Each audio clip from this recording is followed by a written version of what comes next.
வணக்கம் தேச நேயர்களே, இன்று மற்றொரு கலந்துரையாடலில் தாயக மண்ணிலே இருந்து டாக்டர் அர்ஜுனா அவர்களை சந்திக்கின்றோம். இன்று முதல் நாளாக அவருடைய வழக்கு விசாரணைக்கு எடுக்கப்பட்டது. அது பற்றி அல்ல, இன்று கடந்த சில வாரங்களாக நடந்து கொண்டிருக்கின்ற எரிந்து கொண்டிருக்கின்ற பிரச்சனை தொடர்பாக டாக்டர் அர்ஜுனாவை சந்திக்கிறோம். வணக்கம் டாக்டர் அர்ஜுனா.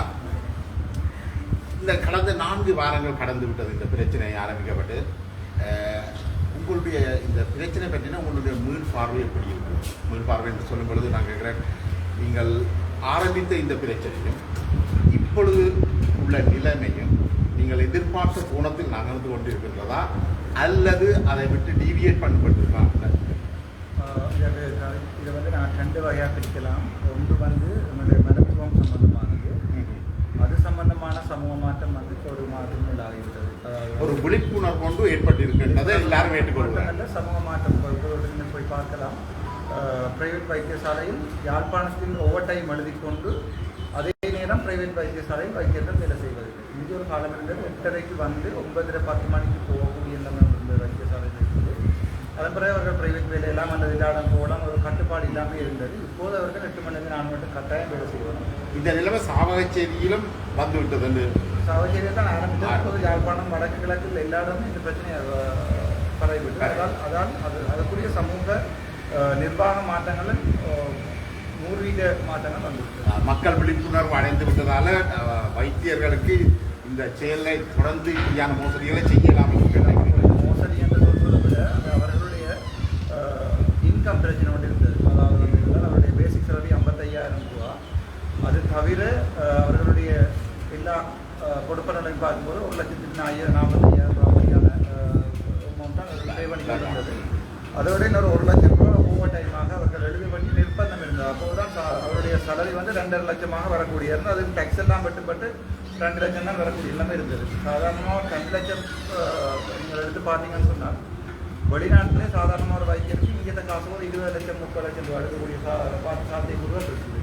ஆனால் இவர்கள் அவங்களுடைய நாட்டு மக்களுக்காக உதவி செய்யணும் பண்ணுறதுக்காக மாத்திரம்தான் இங்கே இல்லை. அது அப்படி மட்டுமே பார்க்கலாதான். வெளிநாடுகளில் மக்கள் பெரும்பாலும் பிரித்தானியாவை எடுத்துக்கொண்டாலும் அவர்கள் வைத்திய கலாநிதி ஆகிறதுக்கு கோடிக்கணக்கான பணத்தை தங்களுடைய சொந்த பணத்தை செலவழித்து தான் அவர்கள் மருத்துவர்களாக வருகிறார்கள். ஆனால் இங்கே லண்டனை பொறுத்தவரை இலங்கையை பொறுத்த வரைக்கும் அவர்கள் மருத்துவ கலாநிதி ஆவதற்கான முழு செலவையும் அரசாங்கம் தானே செலுத்துது. அப்படி நீங்கள் பார்த்தீங்கன்னா இருந்தால் ஆசிரியர்களாகக்கூடிய முழு செலவை யார் செலுத்துகிறார்கள்? அரசாங்கம் தான் செய்யுது. இன்ஜினியர்களாக எல்லாருக்கும் வைத்தியர்களை மட்டும் இவர்களுக்கு மட்டும் நாங்கள் எங்களுடைய வரிப்பணத்தில் படித்தேன்னு சொல்லி நீங்கள் வைத்தியர்களை மட்டும் சொல்ல இல்லையா? மற்ற வைத்தியர்கள் தானே தங்களுடைய நேரத்தை எழுதிவிட்டு அந்த மோசடிகளில் ஈடுபட்டிருக்கிறார்கள். அதாவது வைத்தியர்கள் மட்டும் இல்லை, அது சகல டிபார்ட்மெண்ட் உள்ள குறையதான். சாதாரணமாக ஓவர் டைம் எழுதுறது எல்லா டிபார்ட்மெண்ட். ஆனால் வேறொரு அதாவது இப்போ நீங்கள் சாதாரணமாக எடுத்து பார்ப்போம், ஒரு டீச்சர் ஓவர் டைம் எழுத வேண்டிய சேவை இல்லை. ஆனால் அவருக்கு மாதத்தில் 3 மாதத்துக்கு ஒருக்கா ஒரு இது இருக்கிறது, லீவ் கொண்டு இருக்கிற ஒரு மாதம். வைத்தியர்கள் 24 மணித்தியாலமும் கடமையில் இருக்க வேண்டிய ஆட்டம். நீங்கள் நாங்கள் சும்மா சொல்லப்போ நீங்கள் லண்டன் எடுத்து பார்த்தா NHS ட்ரஸ்ட்டில் ஈவினிங் 4 o'clock பிறகு டியூட்டி ஆஃப்னு சொன்னால் ஆஃப் தான். அது பிறகு அவர் வாழ்க்கையில் கால் பண்ண மாட்டாங்க. ஆனால் இங்கே வைத்தியசாலையில் வைத்தியர்கள் இல்லாத காரணத்தால் 4 மணிலேருந்து நாங்கள் எங்களோட ஒஃபிஷியல் டியூட்டி முடிஞ்சாலும் பேஷண்ட அதாவது பேஷண்டோட டியூட்டி அந்த பேஷண்ட் வீட்டை போன அப்புறம் மட்டுமல்ல அந்த பேஷண்டோட எங்களோட தொடர்பு போகும். ஆனால் நீங்கள் சொல்கிற அதனுடைய சாவகச்சேரி வைத்தியவனையில் 25 பேர் இருந்திருக்கணும். ஆனால் மக்களுக்கே தெரியல அங்கே எத்தனை பேர் வேலை செய்தார்கள். அதுதான் அந்த ஊழலைத்தானே நாங்கள் இங்கே கதை. அவர்கள் அந்த பிழையை ஏன் விட்டிருக்கிறார்கள் என்று சொன்னால் அவர்கள்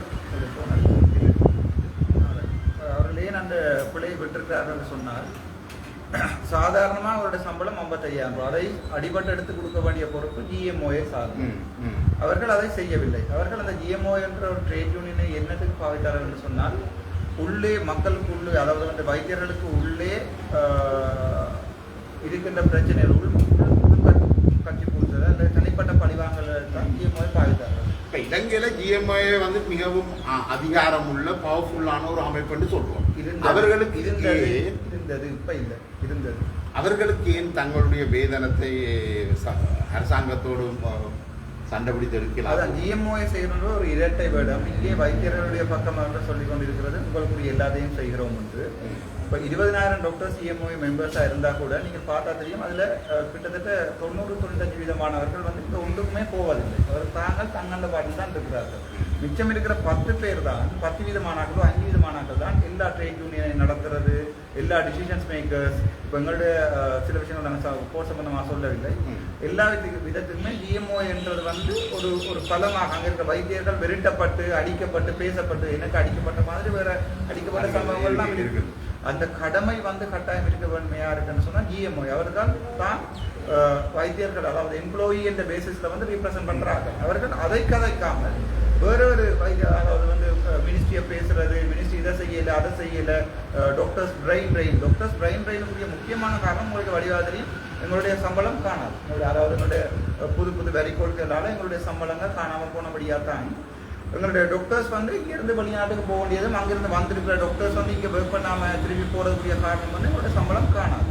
அதை கதைக்காத ஜிஎம்ஓயை அவர்கள் கதைத்து கொண்டு போது என்ன மாதிரி ஒரு வைத்தியர் வந்தவுடன் நான் அவர்களுடைய சட்ட பிரச்சனைகளை எடுத்து கதைக்கின்ற போது ஒரு தனிப்பட்ட வைத்தியரை பழி வாங்கி இவரை திலத்துவோம் அவரை திலத்துவோம் என்பதற்கான இவர்கள் ஜிஎம்ஓவை பார்க்கிறார்கள். வடமாகாணத்தை எடுத்துக்கொண்டால் நீங்கள் திருத்தப்பட்டிருக்கிறீர்கள், அதே மாதிரி ஜெயக்குமாரன் திருத்தப்பட்டிருக்கிறார், மகரகமை அதே மாதிரி அதோட நான் லிஸ்ட் அடிக்கொண்டே போலாம். நாகநாதன் போயிருக்கிறேன். அதோட இங்கே உள்ள ஒரு சிஸ்டம் வந்து அதையே கலைக்குது. அதெல்லாம் சின்னம். அதை விட ஓதோபிடி டாக்டர் காண்டிவன் சொல்லி அவர் இருந்து தான் வேலை செய்ய இடம் இல்லாமல் தியேட்டர் கொடுக்காம அவர் வந்து போயிருக்கிறார். அதை விட உமாவதீஸ்வரன் சொல்லி ஆப்பிரிக்காவில் கூட ஃப்ளைட்டில் அழைத்து உதவி செய்யக்கூடிய உமாவதீஸ்வரரை வந்து இங்கிருந்து கண்டுபிடித்து அனுப்பியிருக்கிறார்கள்.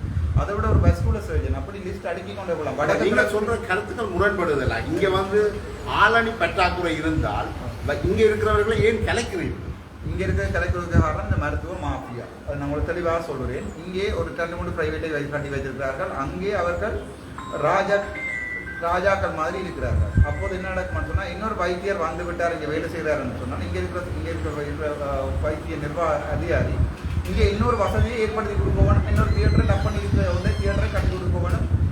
நாங்கள் இவரையும் வேலை செய்வோம். இவர் என்ன செய்கிறார்கள் வந்து அவரோட காசை பண்ணிக்கொண்டு அவர்களுக்கு சப்போர்ட் பண்ணிக்கொண்டு புதுசாக வர வைத்தியர்கள் அடிச்சு இது இவர் மட்டும் இல்லை, பீடியாட்டிக் கன்சல்டன் ஆர்டர் இருந்தவா அவள் கூட இப்படி லிஸ்ட் அடுக்கிக்கொண்டே போகலாம். அவளோட வெளிநாடு போயிட்டு அப்படி எக்கச்சக்கமான டாக்டர்ஸ் வந்துட்டு கன்சல்டன் திரும்பி போயிட்டோம். என்னுடைய 4வது அண்ணாண்ட வைஃபும் வந்து ஒரு கன்சல்டன் அனஸ்தட்டிஸ்ட். நாங்கள் யாழ்ப்பாணத்தில் அனஸ்தட்டிஸ்ட்னு சொல்லி கொண்டிருக்கோம். அப்போ எல்லாம் திரும்பி போனதுக்கு காரணம் எங்களுடைய மத்திய அமைச்சு வந்து 98 லட்சம் ரூபாயை கேட்டதுக்கு காரணம். அதாவது 98 லட்சம் பே பண்ணுவோம், உங்களோட போஸ்ட் பே பண்ணுவோம். இவ்வளோ அதாவது வந்து நாங்கள் இது வைத்தியர்களுக்கு எதிராக இழைக்கப்படுற அந்த கொடுமை விஷயம் சம்பந்தமாக பார்க்கணும். இப்போ டியூட்டி ஹவர்ஸில் நிற்கலன்னு சொன்னால் அதுக்குரிய காரணம் இருந்தால் கூட பிழை செய்து விட்டு நாங்கள் இந்த பிள்ளையை இந்த ரீசனுக்காக தான் செய்கிறோம்னு சொல்லி நியாயப்படுறது உயிர் சம்பந்தப்பட்ட விஷயம் இல்லை, மக்களுடைய உயிரெல்லாம் அதுதான் பிரச்சனை. என்னன்னு சொன்னால் இந்த விஷயத்தை வைத்தியர்கள் வந்து சாதாரணமாக எடுக்கக்கூடிய நடைமுறையை அரசாங்கம் வைத்திருக்கிறது. அதாவது சாதாரணமாக நான் வீட்டை போகலாம், யாருமே கேட்கிறார். நீங்கள் இன்னொரு டிபார்ட்மெண்ட் பார்த்தீங்கன்னா அக்ரிகல்ச்சர் டிபார்ட்மெண்ட்டில் போனால் டிரெக்டர் எல்லாது எம்எஸ்கிட்ட போய் நான் ஷோட்டி வெளியிட்டு தான் போகலாம். இங்கே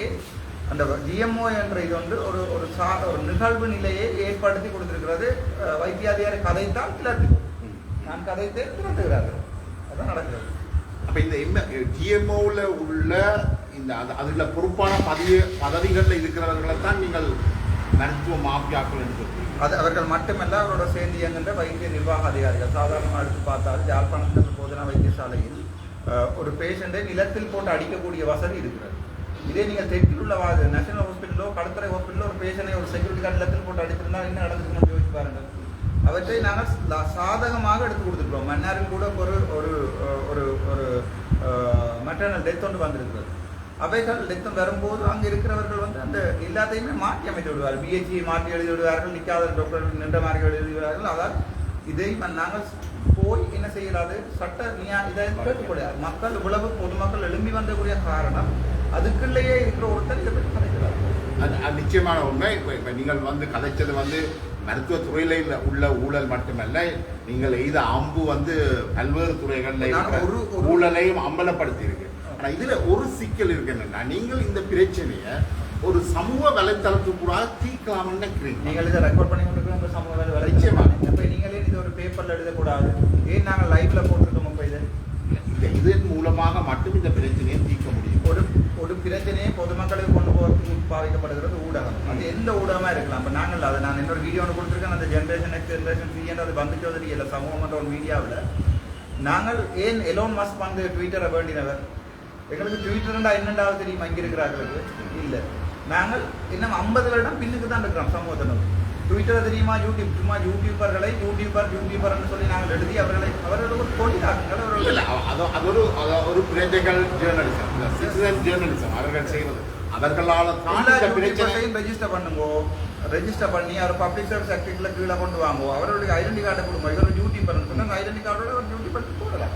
அவர்கள் பப்ளிக் ஜேர்னலிசம் இந்த பிரச்சனையை கொண்டு வந்துருக்காங்க. ஆனா எந்த கேள்வி என்னன்னா, இந்த ஊடகத்துக்கால மட்டும் இந்த பிரச்சனையை தீர்த்து விடலாம். ஒரு விழிப்புணர்வை கொண்டு பிரச்சனையை சமூகத்துக்கு கொண்டு போறதும் சமூக விழிப்புணர்வு ஏற்படுத்துறது ஊடகம். எங்கேயாவது ஒரு பிரச்சனையை சமூக ஊடகம் தீர்த்து விட்டு இருக்கிறதா? பெரும்பாலும் இல்லை. பெரும்பாலும் இல்லை. சமூக ஊடகம் தீர்த்து விட்ட பிரச்சனை ஒன்று சொல்லுங்க பாப்போம். இல்லை.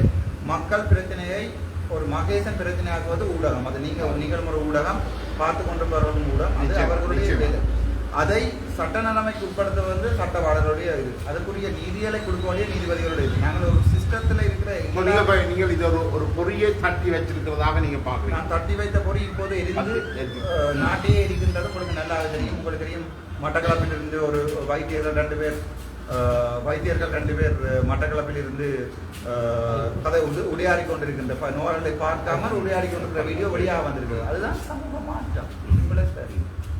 இப்ப என்னென்று நீங்கள் உங்களுக்கு இன்றைக்கு நடந்த நீதிமன்ற இதுகள்லையும் சரி எல்லாத்துலேயும் ஒரு குற்றச்சாட்டா வருகிறது, சமூக வலைத்தளங்கள்ல நீங்கள் போடுற பதிவுகள் இது சம்பந்தமாக நீங்கள் ஏதாவது மாற்றத்தை கொண்டு வருவீங்களா எதிர்காலத்தில்? ஒவ்வொரு இலங்கை பிரஜைக்கும் எங்களோட ஸ்ரீலங்கன் கான்ஸ்டிடியூஷன் படி கருத்து தெரிவிக்கிற சுதந்திரம் இருக்கிறது. என்னொருவரை பாதிக்காமல் கருத்து நிச்சயமா.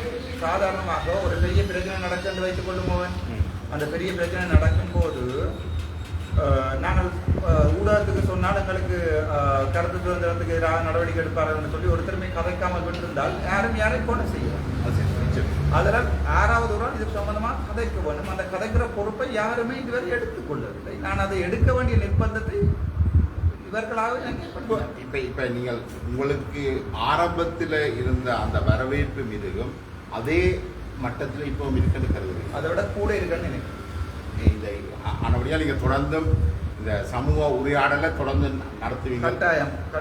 நான் எடுத்த என்னுடைய கடமையை நான் நிறைவேற்றி முடித்த காலமாகிவிட்டது. வேறு கடமைகளை கையில் ஒப்படைத்திருக்கிறார்கள். அது சம்பந்தமாக பரிசீலித்துக் கொண்டிருக்கிறேன். நான் பெரும்பாலும் அது சம்பந்தமாக மக்களுடைய எதிர்பார்ப்பை நான் முடிப்பேன். அவ்வளவு.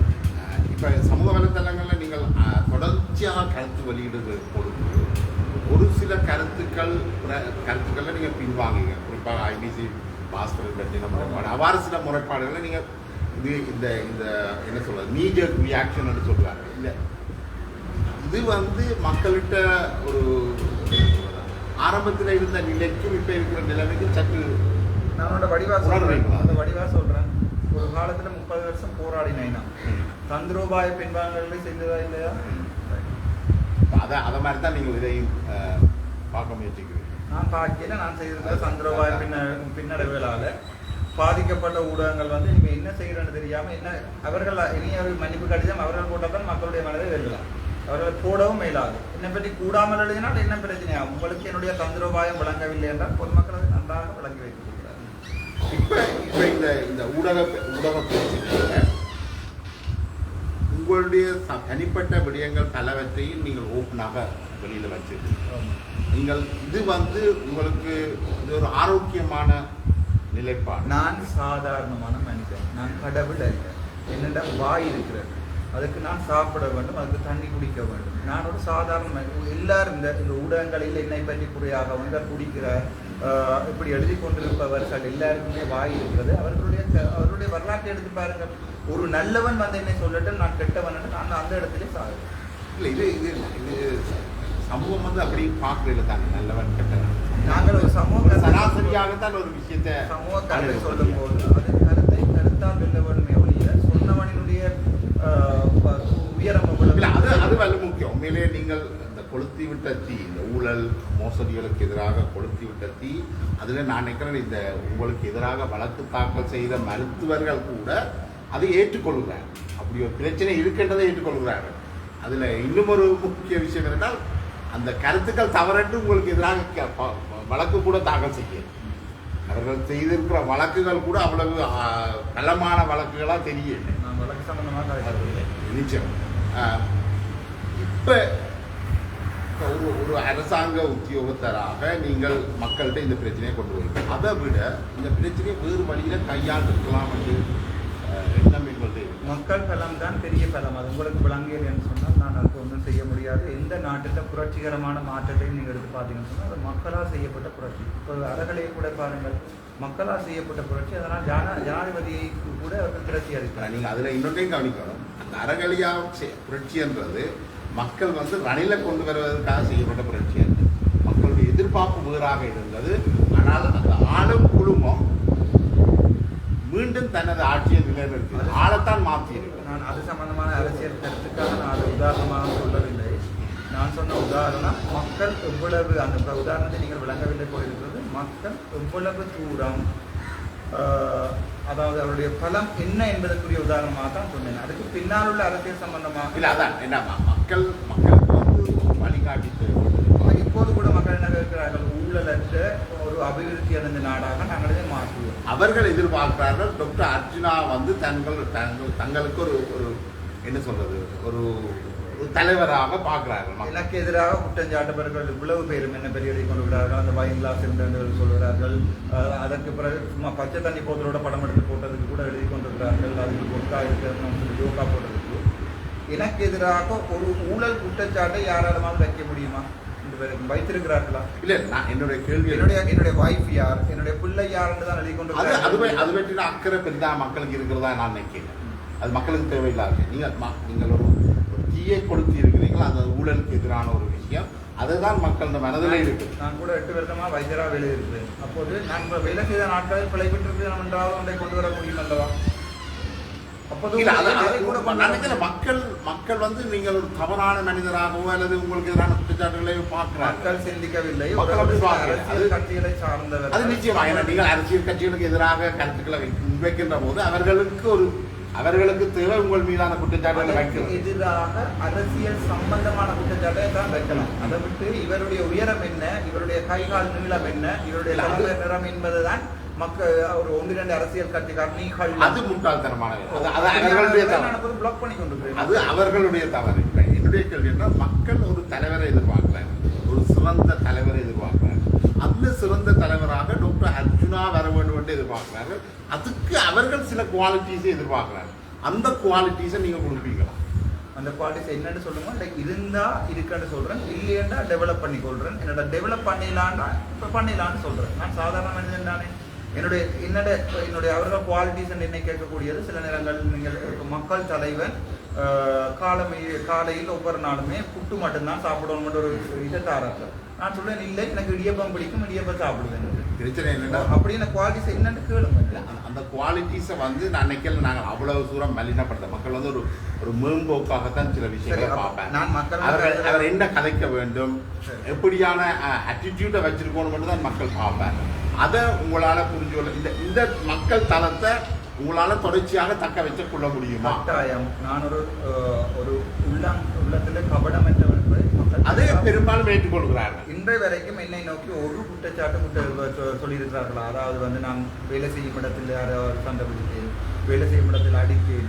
நான் போகின்ற ஒவ்வொரு வைத்தியசாலையும் நான் போகும் வேண்டாம் சொல்லி ஸ்ட்ரைக் பண்ணின வரலாறுகள் தான் உண்டு. அதிக பேரதின வைத்தியசாலை இல்லை, அது முதல் தரமாக ஒரு வைத்தியருக்காக இவ்வளவு பெரிய போராட்டம், இவ்வளவு மக்கள் வந்தது.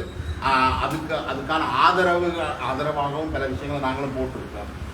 அதுல நான் நினைக்கல மாற்று கருத்து இருக்கு. மக்கள் என்னை என்னவாக மாற சொல்கிறார்களோ அதுவாகவே நான் மாறிவிடுவேன். இது பகவத்கீதை. நான் உங்களுக்கு தெளிவாக சொல்றேன். நீ எதை நினைக்கிறாயோ நீ அதுவாகவே மாறிவிடுகிறாய். மக்களை தலைமை சார்ந்தவர் என்றவர் மக்களுக்கு பார்க்க ஒரு படி பேர். நீங்கள் சாதாரண மக்கள். சமூக மாற்றத்தை அப்ப நீங்கள் ஒரு மக்களுக்கு ஒரு படி மேலே இருந்துதான் ஒரு படியும் மேலே இல்லை. நான் மக்களுக்கு மக்களாகவே இருப்பேன். அவர்களோட சேர்ந்து கிரிக்கெட் ஆடுவேன். அவர்கள் நான் ஒரு நாளுமே அது தவறல்ல. அது தவறும் அல்ல. நீங்க சொல்றது படி எதன்னு சொன்னா எனக்கு தரப்படுகிற அதிகாரங்கள் என்றது வேற, பர்சனல் ரிலேஷன்ஷிப் பண்றது வேற. அந்த பர்சனல் ரிலேஷன்ஷிப் பண்றது நான் ஜனாதிபதியா வந்தால் கூட இதே மாதிரி தான். அது சரி. ஆனால் ஜனாதிபதியாக வரைக்குள்ள அதுக்கான அந்த தலைமைத்துவ பண்பை தான் நான் இதில் சொல்கிறேன். அந்த தலைமைத்துவ பண்பை என்னிடம் இல்லைன்னு நீங்கள் நினைத்தால், அந்த லீடர்ஷிப் குவாலிட்டிஸ் எனக்கு இல்லைன்னு நினைத்தால் அதை இதேன்னு சொல்லுங்கள். அது டிரான்ஸ்ஃபர்மேஷனல் லீடர்ஷிப்பா, டிரான்சாக்ஷனல் லீடர்ஷிப்பா, அல்லது வந்து ஒரு டெமோக்ராட்டிக்கல் லீடர் ஒன்று தான் மக்கள் எப்போவுமே விரும்புவார்கள். நீங்கள் டெமோக்ராட்டிக் மக்களோட அந்யோன்யமாக இருக்கிறீர்கள். அது எல்லாத்திலையும் நினைக்கிற பெரிய முரண்பாடுகள் அல்ல. ஆனால் பிரச்சனையா அணுகிற முறையில் கனபேர் பல்வேறு விமர்சனங்கள் அதை ஏற்றுக்கொள்வீங்களா? ஒரு உதாரணத்தை சொல்லுங்க. அவர்கள் சொல்கிறார்கள், நீங்கள் இந்த பிரச்சனை எல்லாத்தையும் சமூக வலைத்தளத்துக்கூடாக தீர்க்க முயற்சிக்கிறதால அந்த முதல் இருந்த ஆதரவு தளம் இல்லை பலர் அந்த பலர் 50, 100 அது தெரியல. 5000 எங்களுடைய பொதுமக்கள் 5000 வீதத்தை எடுத்து பாருங்க. தமிழ் பொதுமக்கள் வீதத்தில் சரி 5000 பேர் கூட இந்த ஃபேஸ்புக்கில் அப்படி எழுதியில்லை. ஒரு 20-30 பேர் எழுதியிருக்காங்க. அந்த 20-30 பேர்களை நீங்கள் மக்களாக கருதினால் அந்த முட்டாள்தனத்தை நான் 0.01 வீதத்தை நீங்கள் மக்களாக கருதினால் அதுக்கு நான் ஒன்று செய்யலாம். முதலாவது. ரெண்டாவது, நான் எல்லாரையும் சந்தோஷப்படுத்துகிறேன் என்றால் அது ஆங்கிலத்தில் சொல்ல, if you want to make everybody happy, அது முடியாத காரியம். ஐஸ்கிரீம், நான் ஐஸ்கிரீம் தான் விற்க வேணும். நாளைக்கு ஒரு வண்டியில் வந்து நீங்கள் அடித்துக்கொண்டு ரோட்டால் போய் விற்றால் எல்லாருமே சந்தோஷப்படும். அர்ச்சுனா டாக்டரின் கையால் ஐஸ்கிரீம் பண்ணி குடிக்கும். அது அல்ல என்னுடைய வாழ்க்கை. நான் சில திருத்துவர்களை திருத்த வேண்டியிருக்கும். அந்த கள்ளர்கள் தான் கொஞ்சம் ஃபேக் ஐடியில் எழுதி கொண்டிருக்கிறார்கள். அதை நீங்கள் மக்கள் என்று கருதுவது எனக்கு சரியான மனசங்கடமாக இருக்கிறது. இல்லை, நீங்கள் பிளாக் அண்ட் ஒயிட்டா எல்லாத்தையும் பார்க்கலாதான். மக்கள் என்றால் அது பல்வேறுபட்ட கருத்துக்களும் இருக்கு. ஓகே, நாங்கள் இப்போ பார்லிமெண்ட் எலெக்ஷனில் 50 வீதம் 52 வீதம் ஒருத்தர் வெல்றார், 42 வீதம் இன்னொரு ஆளுக்கு ஓட்டு. அது வெற்றியா தானே? நாங்கள் அதை சொல்லலாது. 48 வீதமானாங்கள் உங்களுக்கு எதிராக வாக்களித்தால் வீட்டை போகணும். நீங்க சொல்லணும் 52% 2% எக்ஸ்ட்ரா போட்டிருக்கு. ஆகவே நீங்கள் அதை பற்றி கதைக்க முடியாது. இப்போது வாக்கெடுப்படுங்கள். அர்ச்சுனா வேண்டுமா வேண்டாமா என்று நான் 50 80 கூட உங்களுக்கு காட்டுகிறேன். அப்போ நீங்கள் அடுத்த தேர்தல் ஒன்றுக்கு தயாராகிறீர்கள். நிச்சயமாக அது மக்கள் கேட்டால் நான் அது பங்கு கொள்வேன். இப்போது கூட நான் இன்னொரு பேட்டியை சொல்லியிருக்கிறேன். பெரும்பாலான மக்களை எதிர்பார்க்கிறார்கள். இன்னொரு பேட்டியை நான் சொல்லியிருக்கேன் தெளிவாக. எனக்கு வந்து யாழ்ப்பாணம் போதனா வைத்தியசாலையில் டிப்யூட்டருக்கு அடிக்கப்பட்ட கடிதம் வந்து கிடைக்கப்பட்டிருக்கிறது. அதனை தாங்கோடு தான் கேட்டிருக்கேன். அதனுடைய அர்த்தம் நான் டிப்யூட்டராக சாகும் வரைக்கும் இருக்க போவதில்லை. நான் ஒரு 6 மாதம் வைப்பேன். தேர்தல் வரும்போது பார்த்துக் கொள்ளலாம். என்னுடைய அரசியல் நடவடிக்கைகள் எல்லாத்தையுமே மக்களுக்கு சொல்லணும் என்றால் இதே உங்களுடைய ஒவ்வொரு அரசியல் தலைவரும் சொல்றாங்களா? அவருடைய ஐடென்டி கார்டு நம்பரை நீங்கள் கேட்கலுமா? அவருடைய போன் நம்பரை நீங்க கேட்கலுமா? பேங்க் பேலன்ஸை கேட்கலுமா? ஏதாவது அதை வைக்க தயாரில்லை. இதுவரைக்கும் தமிழ் தேசியம் கதைச்ச அத்தனை பேருமே உங்களுடைய சாவச்சேரி மக்களுடைய போராட்டத்தில் கலந்து கொள்ளல. பெரும்பாலும் அவர்களுடைய முகத்திலேயே ஆடலப்படுத்தி இருக்கிறீங்க. வந்து ஆடிக்குள் சம்பந்தமாக இப்ப இந்த தேர்தலில் நீங்கள் ஏதாவது ஒரு குறிப்பிட்ட கட்சி சார்ந்தோ அல்லது இந்த ஜனாதிபதி தேர்தலில் ஏதாவது அபிப்பிராயம் வெளியிடுறதுக்கு கட்டாயம் நான் அபிப்பிராயம் விடுவேன். நான் இதனுடைய தனிப்பட்ட அபிப்பிராயம், பொதுமக்களுடைய அபிப்பிராயம் அல்ல. பொதுமக்களுடைய அபிப்பிராயத்தை நான் கேட்டுத்தான் வெளியிட வேண்டும். இப்போது நான் தனி மனிதனாக சொல்லுவேன். ஒரு சில பேர் சொல்லிக் கொண்டிருக்கிறாங்க பொது வேட்பாளர் மூலம் நிறுத்தி மக்களின் வாக்குகளை அங்கே போட பண்ணி நாங்கள் ஐநாவுக்கு காட்டுவோம், நாங்கள் எவ்வளவு பலமாக இருக்கிறோம். அப்படியான அரசியல்வாதிகள் தான் உங்களுடைய மூத்த அரசியல்வாதிகள் இருந்தால் எனக்கு நகைப்பு தான் வருகிறது. நாங்கள் இப்போது யார் வெல்ல இருக்கிறார்களோ அவர்களுடன் நாங்கள் கதைத்து அதை ஓப்பன் அக்ரிமெண்டாக எங்களுடைய வடக்கு கிழக்கு மக்களுக்கு நீங்கள் என்ன செய்வீர்கள் என்றதை டீல் இல்லை, ஓப்பன் அக்ரிமெண்டாக கதைத்து அதை எழுதி, அது சில நேரங்களில் அப்படி எழுதிவிட்டால் தெற்கு மக்கள் ஓட் போட மாட்டார்கள் சொல்லி எனக்கு பெரிய ஒரு தலைவர் சொன்னார். அப்போது நான் சொன்னேன், நாங்கள் ஒரு லீகல் டாக்குமெண்டால் எழுதி நானும் வச்சிருப்போம் நீங்களும் வச்சிருப்போம், உங்களுக்குரிய சப்போர்ட்டை தமிழ் மக்கள் தருவார்கள், நீங்களும் அதை வைத்திருங்கள். ஆனால் நீங்கள் மாறினால் நாங்கள் போடுவோம். நீங்கள் வெல்லுவதற்கான ஒரு தலைவருக்கு தான் வாக்களிக்கிறோம். பொது வேட்பாளரோ அல்லது நான் போய் பொது வேட்பாளருக்கு எதிர பொது வேட்பாளர் வேண்டாம் என்றதுல எனக்கு முரண்பாடு இருக்கு. நான் போய் நிக்க போறது யோசனை இல்லை. அதுல நீங்க நிக்க போறீங்க. ஜனாதிபதி தேர்தல் நீங்க பாருங்க, அது ஒரு அடிமுட்டாளா நான் ஒரு ஜனாதிபதி 50 வீதம் வாக்குகள் வரும் நினைச்சு கொண்டு காசு பணம் கட்டி இன்னும் சாப்பிட காசு இல்லாத நேரம் 75,000 ரூபாய் கட்டுறதுக்குரிய அப்படி ஒரு அடிமுட்டாள் இல்லை நான். அதை வடிவா விளங்கிக் கொள்ளுங்க. ஒரு சில நான் நினைக்கல யாரும் நீங்கள் பொது வேட்பாளராக நிற்பீங்கள். அப்படி எனக்கு அழைப்பு வந்தது, கணக்கு மெசேஜ் வந்து கொண்டிருக்குது, கணக்கு போஸ்ட் வந்து கொண்டிருக்கு. பொது வேட்பாளராக நில்லும் மக்கள் பலம் என்னென்று காட்டுவோம். சில நேரம் என்னால் மக்கள் பணம் என்னன்றது என்னால் காட்டிவிட முடியும். அதனால் மக்களுக்கு என்ன கிடைக்க போகுது தான் நாங்கள் யோசிக்கிறோம். மக்களுக்கு ஒன்றுமே கிடைக்காம என்னுடைய பணத்தை காட்டுறதா இருந்தால் நான் சாவச்சேரியிலே சொல்லியிருப்பேன், அடிங்கடா அப்பா அடிச்சு விட எங்கள் ஹாஸ்பிட்டல் சொல்லி நான் நின்றது அந்த நிமிஷம் என்னோட நிற்கின்ற ஒவ்வொரு தமிழ் சகோதரனுக்கும் சகோதரிக்கும் நிகத்தில் கூட காயம் பெறக்கூடாதுன்னு நான் யோசித்தால் அதால தான் அந்த வீடியோ சாவச்சேரி வைத்தியசாலையில் நான் வெளியே போனேன். இல்லைன்னு சொன்னா நான் நின்றுருப்பேன். மக்களும் என்னை பாதுகாத்திருக்காரு. அந்த முடிவு நான் நினைக்கிறேன் நீங்கள் எடுத்தது சரியான முடிவு. தணிக்கிறதுக்கான நல்ல முடிவு தான். போலீஸ்காரருக்கும் பிரச்சனை வந்திருக்கும். அவை 4 பேரை சுற்றிருக்கணும். என்னுடைய குடும்பமான பொறுத்தனுக்கு சூடு விழுந்திருக்கும். அவனுடைய பிள்ளைகளை பற்றி யோசிச்சு பாருங்க. அவனுடைய அம்மா அப்பா பற்றி நான் என்ன பதில் சொல்லுவேன்? போய் இந்த சாவச்சேரி ஹாஸ்பிட்டல் நான் டிரெக்டராக நிக்கோன் பண்றதுக்காக அவன் செத்துருக்கிறான். நான் என்ன பதில் சொல்லுவேன்? இதே எங்களுடைய அரசியல்வாதிகள் இப்படி எவ்வளவோ போராட்டங்களை நடத்தி ஒரு பிள்ளையை கொண்டு போய் உடுப்புகளை போட்டு எங்களுடைய இதுகளை ஞாபகப்படுத்தி செய்தார்கள். அவர்கள் அரசியலுக்காக செய்தார். அந்த பிள்ளையினுடைய எதிர்காலத்தை யோசித்தோமா? இல்லை. அதற்குரிய சட்ட ஒழுங்கமைப்புகள் எல்லாம் செய்து போட்டு அதை செய்திருக்கலாம். அதுதான் என்னுடைய அது சம்பந்தமா நான் இருந்திருந்தால் நான் இப்படி ஒன்றை செய்ய போகிறேன்றது போலீஸ் மாதிரிக்கு எழுத்தில் தெரிவித்திருப்பேன். அவர் பதில் தருகிறார் வேறு பிரச்சனை. அதன் பிறகு அதை செய்திருப்பேன். நான் சொல்லியிருப்பேன் 30ஆம் தேதி உங்களுக்கு நான் எழுத்தில் தெரிவித்திருக்கிறேன், நான் இப்படி ஒன்றை செய்ய போகிறேன் என்று. நீங்கள் பதில் தரவில்லை. உங்களுடைய அர்ஜுனா, இப்போ நீங்கள் இந்த பிரச்சனையின் ஆரம்பத்தில் இந்த நேர்காணல் ஆரம்பத்தில் சொன்னீங்கள் இந்த சிஸ்டத்தில் உள்ள பிரச்சனைகளை பற்றியெல்லாம் சொல்லி இந்த சிஸ்டத்தில் உள்ள பிரச்சனையை அர்ஜுனாகிட்ட தனிநபரால் மட்டும் தீர்த்திட முடியாது. ஒரு நாளும் இல்லை. அப்போ இது அரசாங்கத்தின் மேல் மட்டத்தில் இருந்து வர வேண்டும். அதை நிவர்த்தி செய்யறதுக்கு நீங்க எவ்வாறான நடவடிக்கை? மக்கள் தானே அரசாங்கம். நாங்கள் தீர்மானிக்கிறார்கள் தான் அரசாங்கம். அப்ப நீங்கள் இதை தேர்தல் அதால தான் நீங்கள் இந்த அரசியல் ரீதியான மாற்றத்தை விரும்புறீங்க? இல்லை, சும்மா இருந்த தேரை இழுத்து கொண்டு தேரில் விட்டார்கள். அப்பவும் கெஞ்சினேன், என்னை சாவச்சேரியிலே விழுந்து அதற்கு பிறகு சொன்ன நீங்கள் சாவச்சேரியில் இழுத்து விட்டீர்கள், யாழ்ப்பாணம் நோக்கி ஓடுகிறது தேர். என்னை யாழ்ப்பாணத்திலே டிப்யூட்டி டைரக்டராக விடும்போது செக்ரட்டரி அவர்கள் எழுதி தந்தார்கள். நீங்கள் இது எப்போ நடந்தது?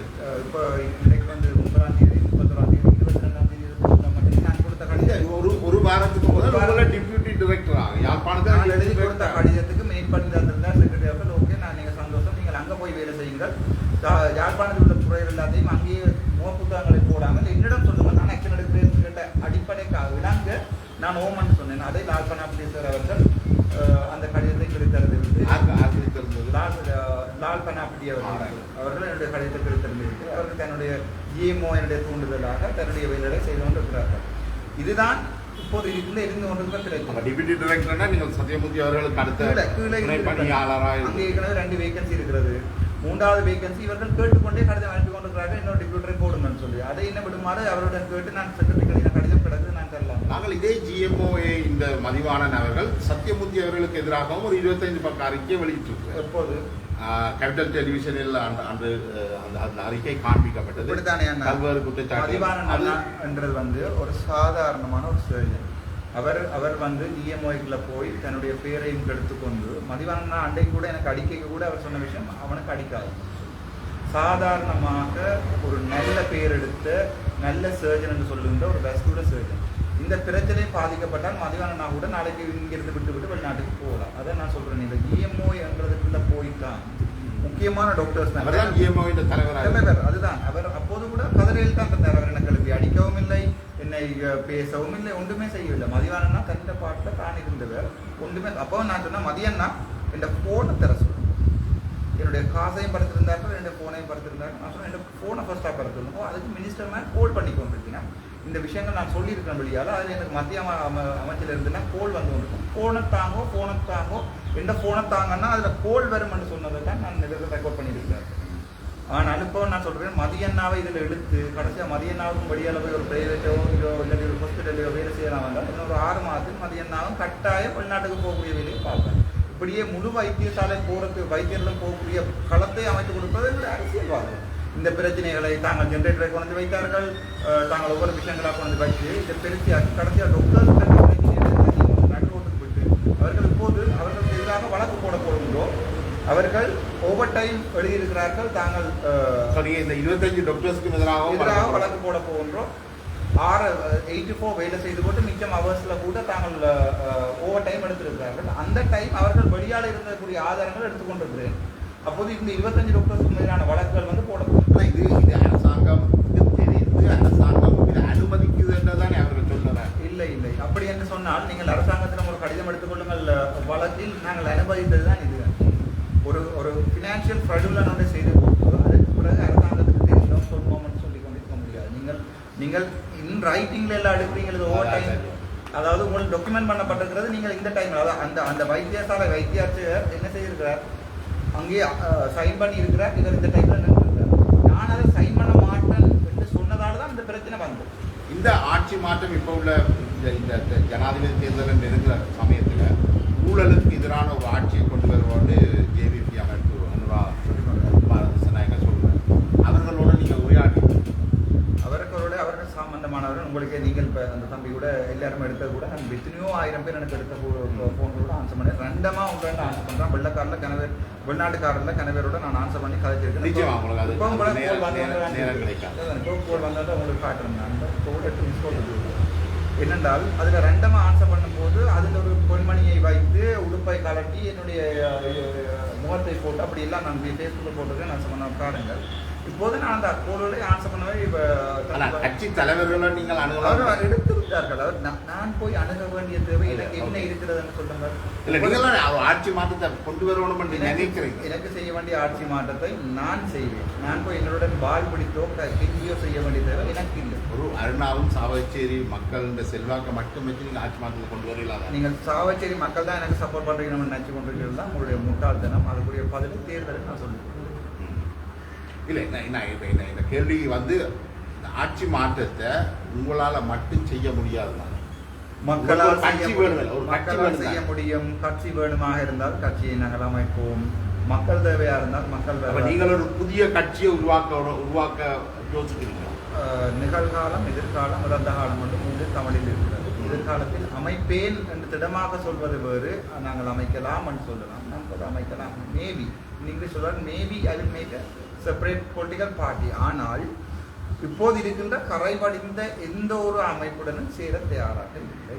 முக்கியமாக தமிழ் சம்பந்தமாக தமிழ் அமைப்பு இப்போ உள்ள இப்போ என்னுடைய கேள்வி வந்து இலங்கையில் உள்ள தேசிய கட்சிகள் குறிப்பாக ஜேவிபி தான் இப்போ ஊழல் இல்லாத ஒரு ஆட்சியை ஏற்படுத்த நினைக்கிறது. அது சம்பந்தமான கூட அபிப்பிராயம் அவர்கள் சம்பந்தம். ஜேவிபி வந்து இதுவரை காலமே 2-3 பார்லிமெண்ட் சீட் வச்சிருக்கின்ற சீனியர் கட்சி. அவர்கள் கையில் எடுத்திருக்கிற ஆயுதம் என்றது இன்னும் பெரிய ஆயுதம், மக்களுடைய இதயத்தில் உள்ள ஆயுதம். உங்களுக்கு தெரியும் 2-3 பில்லியன் எங்களுடைய இருந்தாங்க. அர்ஜுனா என்ற தனிநபர் எடுத்து வச்சுக்கிற ஆயுதத்தை அவர்களும் வச்சிருக்கிறார்கள். இந்த அந்த ஆயுதத்தை என்னுடைய கையில் தந்தார்கள். நான் சாதாரணமாக வைத்தியனாக வெளியே இருந்த போது அந்த ஆயுதத்தை கையில் தந்தார். நான் திடீரென்று அந்த ஆயுதத்தை ஒரு கட்சியும் வச்சிருக்குது, கட்சிகள் வைத்திருக்கின்றன. அவர்கள் அந்த ஆயுதத்தை நான் என்னுடைய இருக்கிற கட்சியும் மரக்கறி வெட்டுவதற்கு பாதிக்கலாம், என்னுடைய வீட்டுக்காரருக்கு சாப்பாடு தந்தது பாதிக்கலாம். அவர்கள் அந்த ஆயுதத்தை இன்னொருவர்கள் வெட்டதுக்கு கூட பாதிக்கலாம். அந்த ஆயுதம் என்றது ஏன் எடுக்கிறோம் என்றதை பார்க்கணும். நான் இப்போ வைத்தியர்கள் எதிராக சொன்னாலும் தொடக்கத்திலேயே சொல்லியிருக்கிறேன் தெளிவாக, வைத்தியர்கள் வந்து இப்படி விளைவிடுவதற்குரிய காரணம் அரசாங்கம் பேசிக் செலவு 2,50,000 கூட்டி இருந்தால் ரிட்டே பண்ணும்போது அவருடைய பேசிக் செலவு 2,50,000 1 லட்சமாக 1.5 லட்சமாக கூட்டியிருந்தால் கூட ஒரு வைத்தியம் ஓவர் டைம் இப்படி எழுத மாட்டோம். உங்களுக்கு விளங்குதா? நாங்கள் பொய்யா ஓவர் டைம் எழுதணும்னு அரசாங்கத்தின் பிள்ளை. நான் இப்போ வைத்தியர்களை சொல்ல போகிறேன், நீங்கள் விளையாடி இருக்கிறீங்கன்னு வழக்கு போட போகிறேன். அவர்கள் வேணுமென்றால் இது அரசாங்கத்தின் பிள்ளை என்று சொல்லி தப்பித்து கொள்ளுங்கள். அப்போ அந்த மாற்றத்தை வந்து நீங்கள் எப்படி கொண்டு வர போறீங்க மக்களுக்கு? இதை நீங்கள் சொல்லத்தானே வரும். மாற்றத்தை நீங்கள் எதிரான அரசியல் திட்டங்களை பற்றி நான் சொல்லல. பட் நான் ஒன்று சொல்ல விரும்புகிறேன். நான் மக்களுக்காக சாகும் வரைக்கும் இருக்கிறேன். எத்தனை பேர் சின்ன புது ஃபேஸ்புக்கில் 4 பேர் 5 பேர் 1 மணி போட்டு என்னதான் எனக்கு செஞ்சாலும் நான் மக்களுடைய மனதில் நன்றாக பதிந்துள்ளேன் என்று எனக்கு சாதாரணமாக தெரியுது. நான் சில கருத்துக்களை நான் சொல்லும்போது அதை திருவிப்படுத்தியிருந்தேன். அதுக்கு அந்த குடிக்கலாமா குடிக்கக்கூடாது, அதை விளங்காத ஊடகங்கள் சிலர் திரிவுபடுத்தி அதை மாற்றி மாற்றி மாற்றி மாற்றி அவற்றுக்கு நானும் போய் சொல்லி அவர்களிடம் போய் சொல்லி அது வெளியான விதத்தில் போயிருக்கிறபடியால் என்னோட படித்த சில பேர் சொன்னாலும் தேவையில்லா சம்பந்தமாக கருத்தெடுக்க வேண்டாம் என்று நான் நிப்பாட்டி விட்டேன். நீங்கள் என்ன கருத்துகள் தெரிவிக்க போகிறீங்க?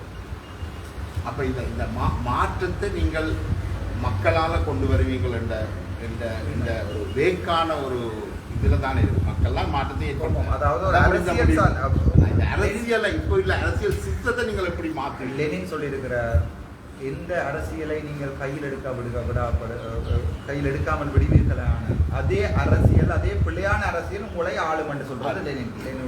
இந்த அரசியலை நான் கையில் எடுக்காமல் விட்டால் இதே கரைபடிந்த அரசியல் 2009க்கு பிறகு 2024 வரைக்கும் இதுவரைக்கும் என்ன மாற்றத்தை மக்களுக்கு செய்திருக்கோம்னு சொல்லுங்க. 1-2 சுற்றுலா தலங்களையும் 2-3 நியூஸ் சமூக இணையதளங்களை செய்து கட்டி வைத்திருக்கிறமே ஒழிய மக்களுக்கு என்ன செய்து கொண்டிருக்கிறோம்? மக்களுடைய அடிப்படை ஆதார தேவைகள், மக்களுடைய சுயநிர்ணய உரிமை நாங்கள் என்ன செய்திருக்கோம்னு சொல்லுவோம். இது என்னுடைய நாடு, நான் யாழ்ப்பாணத்தான் சொல்லி நீங்கள் இப்போ கூட தெற்கில் சொல்ல பயப்படக்கூடிய காரணம் டெரரிசம் ஆக்ட் கொண்டு இருக்கு. அதற்கு கூட என்ன சொன்னார் என்னுடைய செக்ரட்டரி எனக்கு சொன்னார். போய் இருந்தவன முதலாக சொன்ன விஷயம் புத்தாங்க அளந்தான செக்யூரிட்டி டெரரிசம் ஆக்டையும் அவருக்கு விசட் மினிஸ்டர் பொட்டியாதனும் அது.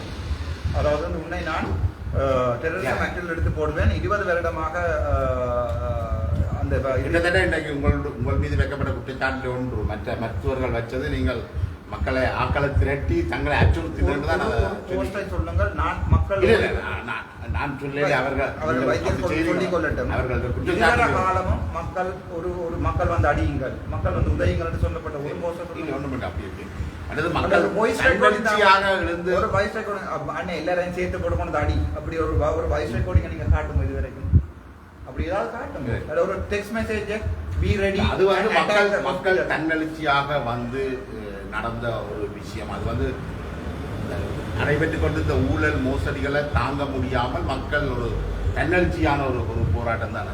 நான் என்ன கேட்கிறேன், அர்ஜுனா வந்து இதுக்கு ஒரு ஒரு கிளியர் கட்டான ஒரு விஷயத்தை இன்னும் சொல்லலையே நினைக்கிறேன். நீங்க சொல்றீங்க மக்கள் மாற்றணும். எஸ், மக்கள் மாற்றுறாங்க. சொல்றேன் அத இப்ப இருக்கிற அரசியல் வந்து ஆட்டம் கண்டிருக்கிறது. வடிவா உங்களுக்கு சொல்றாங்க இப்ப இருக்கிற அரசியல் தமிழ் அரசியல் ஆட்டம் கொண்டு தமிழ் அரசியல்வாதம் ஆட்டம் கண்டிருக்கிறது. தெற்கு அரசியலுக்கு வழங்கி விட்டது தாங்கள் எங்கே புளியங்காயை விடுங்க வேண்டும். அதெல்லாம் தெற்கு அரசியல் என்ன தாராளமாக அணுகுகிறது.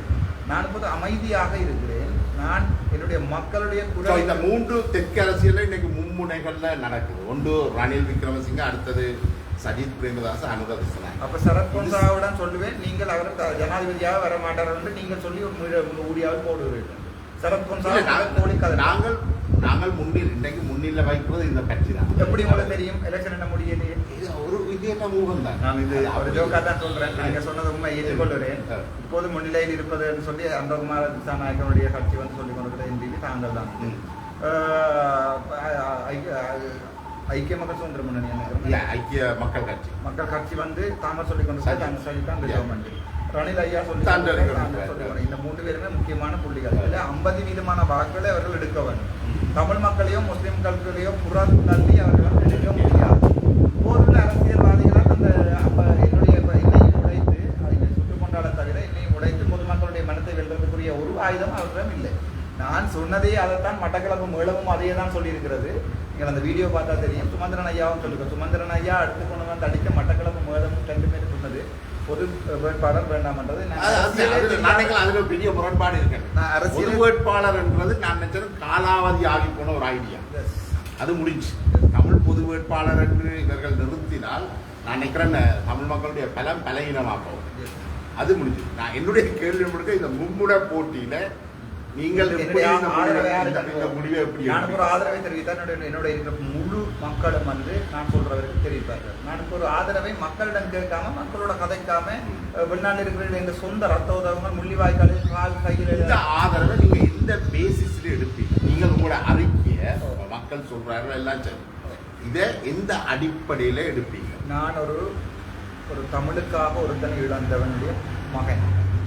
2வது, நான் ஒரு முஸ்லீம்களின் சகோதரன். எனக்கு அஸ்ஸலாமு அலைக்கும் வரஹ்மத்துல்லாஹி வபரகாத்துஹு சொல்வதற்குரிய சகல உரிமையும் எனக்கு இருக்கிறது. நான் ஒரு முஸ்லீம் பள்ளிவாசல் போகும்போது அவர்களுடைய தொப்பிகளை போட்டுக்கொண்டு அவருடைய குர்தாவை போட்டுக்கொண்டு போகக்கூடிய மனப்பக்குவம் என்னிடம் இருக்கிறது. நான் குர்ஆனை படித்திருக்கிறேன். நான் பகவத்கீதையை படித்திருக்கிறேன். மக்கள் என்னை மக்களாக ஏற்றுக்கொள்வார்களுடைய சாதி மொழி மதம் சார்ந்தவர்கள் பாவம். நீங்கள் போய் தெற்கிலே அர்ஜுனாவுடைய பேரை கேட்டால் தெரியும். சாதாரணமாக பேரதனை வைத்தியசாலையில் உள்ள நம்பரை அடுத்து எம்ஓ பிளானிங் டாக்டர் அர்ஜுனா பற்றி கேளுங்க, அல்லது கடுகோயிலில் டெங்கு ஜுனியில் என்ன கேளுங்க, அல்லது என்னோட படித்த சிங்கள மக்களிடம் கேளுங்க அர்ஜுனா அப்படின்னு. இதே மஹிந்த ராஜபக்சனுடைய செக்ரட்டரியின் தம்பியோட வைஃப் என்னோட பேட்ச்மேன் அவளோட மடுத்து கேளுங்க அர்ஜுனா அப்படி என்று. சரிதான். நான் அதை மேலதிகமாக சொல்ல அது நான் எல்லாருடைய மனதையும் நினைக்கிறேன். இதுவரைக்கும் மக்கள் உங்களை கேள்விக்குட்படுத்தி உங்கள சந்தேகம் கொள்ளவும் இல்லை, கேள்விக்குட்படுத்தவும் இல்லை. மக்கள் எதிர்பார்க்கிறாங்க நீங்கள் இன்னும் வீச்சமாக அல்லது இன்னும் ஒளிப்பாயம் வழங்குவது திருப்பி ஓடுவதற்காக இல்லை, பாய்வதற்காக மட்டும்தான். அப்ப இந்த என்னுடைய கடைசி கேள்விக்கான பதில் இன்னும் இல்லை.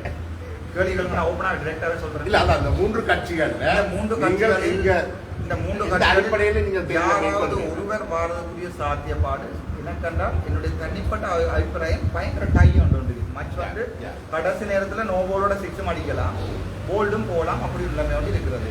அவதானிப்போம் செப்டம்பர் 22 அதுக்கு அந்த காலகட்டத்துல தான் அதை சொல்லுவேன். அந்த டைம் அவதானித்து தேர்தலுக்கு முதல் நாள் கூட சொல்லக்கூடிய இருக்கிறது. அப்படி நீங்கள் சொல்லுற பட்சத்துல மக்கள் அந்த தெரிவை செய்வார்கள். உங்களுக்கு டவுட் இருந்தால் பொதுமக்களிட போய் கேளுங்க. நான் சொல்லதை கேட்பீர்களா, மதுரையாவுக்கு போயிடலாம். ஒரு கருத்து உங்களால் முடிந்தால் எந்த ஒரு அரசியல்வாதியையோ எந்த ஒரு எனக்கு எதிராக குற்றச்சாட்டுகின்ற பொதுமகனையோ கொஞ்சம் படித்தவராக இருக்கும். மண்டைக்கு அந்த சமூகம் டிவியில் வந்து தான் ஒரு அரசியல் ஆய்வாளர் வந்து கடைசியாக மூக்கு வழிபட்ட மாதிரி செய்யாமல் கடைசியாக சமூகத்தின் ஒரு ஊடகத்தின் பெயரே கடைசியாக பழங்கப்படுத்திவிடும். ஒரு நல்ல ஊடகம் வச்சு நல்ல நிலைமையில் இருந்தவர்கள் அவருடைய ஊடகத்தினுடைய நிலைமையை இவரை கொண்டு வந்தால் நாசமடைத்து விட்டார்கள். இவரை கொண்டு வந்தது உண்மையாக சமூகத்தினுடைய பிள்ளை இல்லை, இவர் ஒரு படித்தவர் அறிந்தவர் என்று நினைத்து தான் அவர்கள் கொண்டு வந்தார்கள். இவர் தனிப்பட்ட அரசியலை சமூக ஊடகத்தின் சார்பில் சமூகம் என்ற ஊடகத்துக்கு உள்ளால போய் செய்ய வலிக்கிட்டது தான் சமூகத்தினுடைய பின்னடைவுக்குரிய காரணம். நான் அவர்களிடம் மறுபடியும் போவேன், மறுமொழி ஒரு வீடியோ ஒன்று கொடுப்பேன். எனக்கு அவர்கள் செய்த உதவிகளுக்கு முக்கியமாக ஆரூரனாக இருக்கட்டும் அல்லது சமூக ஊடகத்தின் பொறுப்பாளர் கண்டாவில் இருக்கிறவர்கள் அவருக்குரிய நான் அவர் எனக்கு உதவி எனக்கு யாருக்கு பணம் உதவி இந்த வரைக்கும் நான் போன இடத்துல கேட்டு இதுலேயும் இதுலேயும் போட்ட போட்டல் மட்டும் தான் இருக்குது, தண்ணி மட்டும் தான் கேட்டுக்கிறேன், வேறு ஒன்றுமே இந்த வரைக்கும் கேட்டதில்லை. அவர்களுக்கு அந்த அப்படியான வேலையை செய்யாமல் யாராவது படித்த அரசியல்வாதிகளோ அல்லது படித்த பொதுமகனோ ஒரு ஆளுடைய ஒரு 10 பொதுமக்களோ வந்து ஒரு ஊடகங்களுக்கு முன்னாடி கேட்கலாம். அதுக்காக நீங்கள் ஊடகத்துக்கு எப்போ தாங்கி நீங்கள் எப்பவுமே கருத்துக்களை முன் வச்சு லொகேஷனையும் போட்டு பேரையும் சொன்னால் நான் போயிறங்குறேன். ஏனென்றால் எனக்கு அதில் அதுக்கு பயம் இல்லை. ஊடகத்தில் வச்சு சுடுவினமோ குத்துவினமோ பயம் இல்லை. எனக்கு கிட்ட சொல்லிச்சுன்னா ஒரு சமூகம் இல்லை ஒரு ஊடகம் ஒன்றில் வந்து அசிட் அடிக்கிறது ரெடியாக இருக்கணும். அந்த லொக்கேஷனை போடுறதுக்கு நான் போகிறதுக்கு நான் சொன்னேன். ஒரு யூடியூபர்களால் அசிட் அடிக்கிறது ரெடியாக இருக்கிறார், கவனமாக இருக்கணும்னு சொல்லி அப்போ நான் அவரை சொன்னேன். அவரை வர சொல்லி டில்கோ ஹோட்டலுக்கு அவர் வந்திருந்து முக்குத்தனமான கேள்விகளை கேட்டு டாக்டர் நாகநாதன் அவர்கள் மனநிலை பாதிக்கப்பட்டதாக சத்தியமூர்த்தி அவர்கள் என்னையும் சொன்னார்கள். என்னை ஜெயக்குமாரை சாரை சொன்னார்கள் மனநிலை பாதிக்கப்பட்டது, என்னையும் சொன்னார்கள் மனநிலை பாதிக்கப்பட்டது, நாகநாதன் அண்ணாவை சொன்னார்கள், உமாபதி சாரையும் சொன்னார்கள் மனநிலை பாதிக்கப்பட்டது. பஸ்குல சர்ஜன் ஒரு ஆளுக்கும் உங்களுக்கு விசராண்டு கேட்டு கூட வரலாறுகள் இருக்கிறது. அந்த பீடியாட்டிக் மருத்துவத்துறையில உள்ள ஒரு தாக்குதல் முறையில் ஸ்ரீலங்கா மெடிக்கல் கவுன்சில் ரெகுலேஷன்ஸ் தாராளமாக சொல்லுறது, நீங்கள் இன்னொருவருக்கு உங்களுடைய நீங்கள் ஒரு படித்தவராக இருந்தால் இவருக்கு விசர் என்று சொல்லி எழுத இயலாது. அது வந்து எஸ்எல்எம்சி ரெகுலேஷனுக்கு இருக்குது, செக்ஷன் நம்பர் 14 இருக்குது, அவருக்கு ஆக்ஷன் எடுக்கலாம். அப்படி ஆக்ஷன் கூட நான் பொதுவாக சொல்கிறேன். ஜீனியஸுக்கும் இன்சைனுக்கும் உள்ள இடைவெளி வந்து மிக அது இந்த பக்கம் தெரியாது. அப்படின்னா ஜெயக்குமார் சார் ஒரு பைத்தியமாக இருக்கும், உங்களை ஆளுக்கு இங்கே வேலை செய்வது எல்லாருமே ஒரு பைத்தியமாக இருக்கும். உங்களுக்கு கூட நீங்கள் நான் பைத்தியம் ஒரு ஆளுக்கு சொல்லுறோம்ல அவரோட கருத்தை எதிர்க்கிறதுக்கு ஒரு வழியும் இல்லாதால் பைத்தியம் சொல்லி கொண்டிருக்கோம். கடைசியாக நான் நீண்ட இடைவெளி நீண்ட நேர்காணல் தந்திருக்கிறீர்கள், உங்களுக்கு வேலைப்பழுக்கள் நிறைய இருக்கிறது. நீங்கள் கள்ள குற்றச்சாட்டுகளை பல்வேறு மருத்துவர்கள் மீது வச்சிருக்கீங்க. அது எல்லாத்துக்கும் உங்களிடம் ஆதாரங்கள் இருக்கு. அது சம்பந்தமாக வழக்கு நடந்திருக்கிறபடி அது சம்பந்தமாக மெழுகேற்றவரை தெரிவித்திருக்கிறேன். அப்போ இந்த குற்றச்சாட்டுகள் எதையுமே நீங்கள் ஆதாரம் இல்லாமல் சொல்லவில்லை. நான் குற்றச்சாட்டு சொன்னது பிள்ளை என்று சொன்னால் அதற்கு எதிராக வழக்கை போட சொல்லுங்கள். நான் வழக்கில் அது உண்மை. இதுவரைக்கும் நான் நினைக்கிறேன் நீங்கள் குறிப்பிட்ட இந்த விஷயமும் தவறென்று சொல்லியோ அல்லது தாங்கள் அந்த நீங்கள் சொன்ன விஷயங்களால் தாங்களுக்கு மானபங்கம் ஏற்பட்டது என்றோ யாரும் இதுவரை வழக்கு போடவில்லை. என்ன கொண்டா இப்போ என்னிடம் காசு இருந்தால் தான் நான் களவு போயிட்டேன்னு சொல்லி வழக்கு போடலாம். மானமன்றது ஒன்று இருந்தால்தான் இவர் மானபங்கம் படுத்தி விட்டார் என்று சொல்லி மானமன்றம் இருந்தால் மட்டும்தான் இவர் மானபங்கம் படுத்தி விட்டார். முதல் மானம் இருக்கு என்று சொல்லி நீதிமன்றத்தில் நிரூபிக்க வேண்டும்.